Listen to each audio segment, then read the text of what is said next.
Underground Bunker. This is your proprietor, Tony Ortega, with another excerpt from our podcast for subscribers, which we call Group Therapy. Each week, we bring together four of our Underground Bunker regulars: Andrea I. Betty Garner, Lynette Observer Wagoner, Phil Jones, and the enigmatic Pan. We spend an hour talking about the Scientology news of the week, and we have a lot of fun. To give you a sense of it, this week we're pulling out about 10 minutes from this week's episode when we discuss the quandary that Valerie Haney finds herself in regarding her lawsuit that has been forced into Scientology arbitration. You'll see that Phil Jones came up with a pretty creative suggestion for Valerie, and we wanted to share it with the rest of you. If you're hearing this on YouTube, please sign up for free emails at tonyortega.substack.com, where you can see all of our articles and videos and podcasts ad-free. And please consider signing up as a subscriber so you can get the group therapy podcast and support the work we do at the bunker. Okay, here's the segment. So there was some other news this week. It involved Valerie Haney. Um, she's still under some pressure to get this arbitration thing going. She had sued Scientology. It was forced into arbitration, which, she and her attorneys think is a joke. And so they were told, listen, you got to at least try it or you're going to lose the lawsuit. And so trying it meant nominating an arbitrator. And so she had nominated Elizabeth Moss.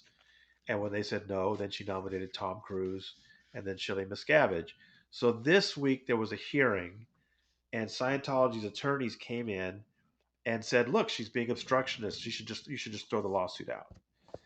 And Graham Barry, speaking for Valerie, had a really interesting suggestion. He said, "Judge, the process is the problem. Why don't you allow us to petition for you to select the arbitrator? You can ask Scientology to give you a list of members in good standing in Los Angeles County."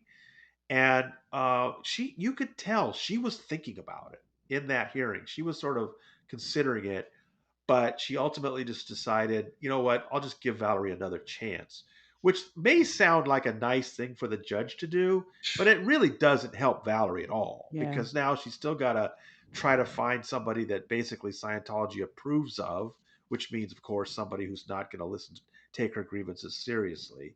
But that happened this week, and I know you guys had some thoughts about that. Well, one of the things I was thinking of is that they're trying to find out who is in good standing so they can choose somebody that way. I think it should be the other way, that if they get back into court, if she makes a choice and it's turned down, they should go into court and say, well, look, um, we would like all of the published SP declares so that we know who not to choose. And all those reports would get into the court record because they're published, but they don't show them. And I think that would freak Scientology out to know that those all of those SP declares are out there. But then you can go, well, then we'll know who not to choose. We can avoid those. But I think she should choose somebody who's been declared, but nobody has ever seen their declare order. And That's then a they can go into great court and suggestion, say, Phil. That's and a then great go into court suggestion. and say, well, look, we didn't know they were declared because we would like a list of, like, we would like copies of all of these declare orders of all the people that Scientology has declared, so that we know who not to pick. So have you been declared, Phil? Well, I've never seen anything in writing, so Ah. no, Well, I'm maybe still she in good should choose standing. you. I've got my lifetime Hazy membership and my lifetime IAS membership. I'm a founding member of the IAS, as a matter of Are fact. those So just for this Show lifetime? off. just, Yeah. oh yeah, I mean, that's bragging points. I've got my card. I can. No, What but what do you what do you use that card for? So if you like blow out a candle and you blow hot wax across your desk, do you like wait for it to go cold and then you use your card to scrape it off? that's what they were designed for originally, I believe. um, I, I don't know. I've never had to use it. It's uh, I don't know. You It's a you piece pay, of shit, let's be honest. I mean, we sit here all day trying to think up good reasons for yeah. its existence. It's a useless piece of shit. It's a It's piece meaningless. of plastic that costs $5,000. Worth it. Oh, totally worth it. Hey, hey, Pan, what did you think about the Scientology attorney telling the judge, hey, look, Valerie got into Scientology when she was born. She only left it in 2017. She knows hundreds of Scientologists, Judge. It's not really a problem for her to pick one. What did you think about that, Pan? I thought Mr. Foreman was doing his best to seem a really nice guy while he was lying through his bloody teeth. It's so clear to anybody who watches this thing that there's no way that she knows for sure who has not been declared. She left in 2017 in the trunk of a car. And she may have known hundreds of people, but how many of those hundreds of people have left Scientology? How many are under the radar? How many have done iffy things which have meant that they're now doing amends and they would never pass all the ethics? Oh my God. It was nonsense. And I wish that it had been underlined by Graham for the judge that this was nonsense. Well, also, Phil, even if she did know hundreds of people in Scientology, she's now been declared, and so none of them can talk to her. So how is she supposed to know Yeah. Uh, what their current situation is, right? Technically, that's the case. I actually think she should pick me. I, Well, yeah, I mean, you're a card carrying I and I've never Scientologist in seen good a standing. declare. I've never Yeah. seen a declare. So if she picks me and Scientology turns him down, said no, he's not in good standing, then she can go into court and say, well, show me the declare, and then that gets into the court record, and then she'll pick Yes. another one. I It's think just that's keep. a great That's idea. Yeah. that's amazing. A really That's good point. amazing. Mm. Philip, you're a genius. Oh, Hey, Tony, I said that I would ask you something on behalf of one of the Substack commenters. So uh, Okay. they and a few of our newer commenters who are perhaps only just beginning to run up against Scientology's maddening arbitration policy have asked variations on the very sensible question: if the arbitration panel can only be made up of Scientologists in good standing, and Scientologists in good standing are forbidden from finding in former members' favor, why can judges not see that it's an unwinnable situation for the plaintiff? And we know it is the most infuriating thing. Can you just briefly reiterate why judges have Sure. so far been reluctant Right. to? And let me just say that in Garcia, in Masterson, in Valerie Haney, in Baxter, every single time this problem is explained to these judges that if you only limit the arbitration panel to Scientologists in good standing, they literally cannot render a fair verdict to a suppressive person because they're not even supposed to be in the same room with them. And, this has been explained time and time again. The problem that we run into is that the judges know that this is not an independent arbitration that you normally have, that it's a religious arbitration with a religious organization. And once the judge makes the decision that the contract is valid and that the person is obliged to use the church's brand of arbitration, then that's it. Everything after that is up to the church.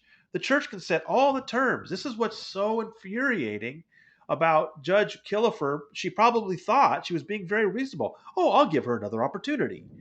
I mean, you're just going to impanel a group of Scientologists that are not ever going to hear her case fairly. And this has been, I mean, every single time these people going through this try to explain this to these judges, and I don't know, it's maddening. The only time it got overturned was in the Masterson case because the judges there realized that the harm being caused these women, the stalking and surveillance, had occurred after they left the church. So the judges then decided, okay, we don't think the contract applies. But again, that's all the judge can decide. Does the contract apply or does it not? They cannot look at the terms because it's a religion. It's protected by the First Amendment. Once the judge gives up that authority to the church, then the Scientology gets to set all the rules. This is why I always hear from people, well, why can't she bring an attorney? Why can't she ask for a transcript? It's in California law. Of course, you can have an attorney. And I keep explaining to them the law doesn't reach inside the church. once it's brought into the church, there's no law. It's insane. It is insane. It's almost like if you had an abused woman who had a prenup with her ex-husband and she wanted to negotiate it or whatever, that the judge would send her alone, un, with no lawyer, no protection, into the abuser's home, Yeah. where the decision with the abuser and several of his friends who are also participating in the abuse, Mm. it'd be like that. I mean, she was abused by Scientology, and she's going into a arbitration with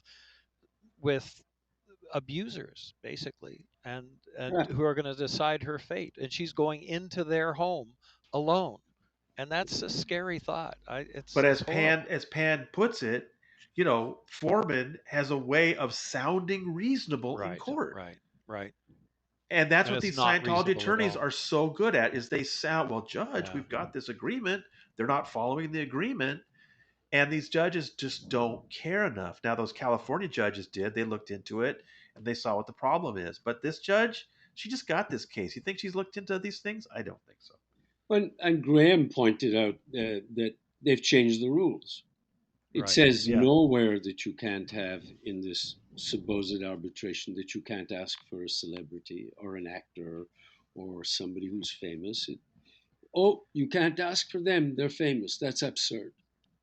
Yeah. And Yeah. what? Plus, the thing is, Valerie was the casting director in Scientology and worked out of Celebrity Center a lot. So she actually has an argument for choosing a celebrity.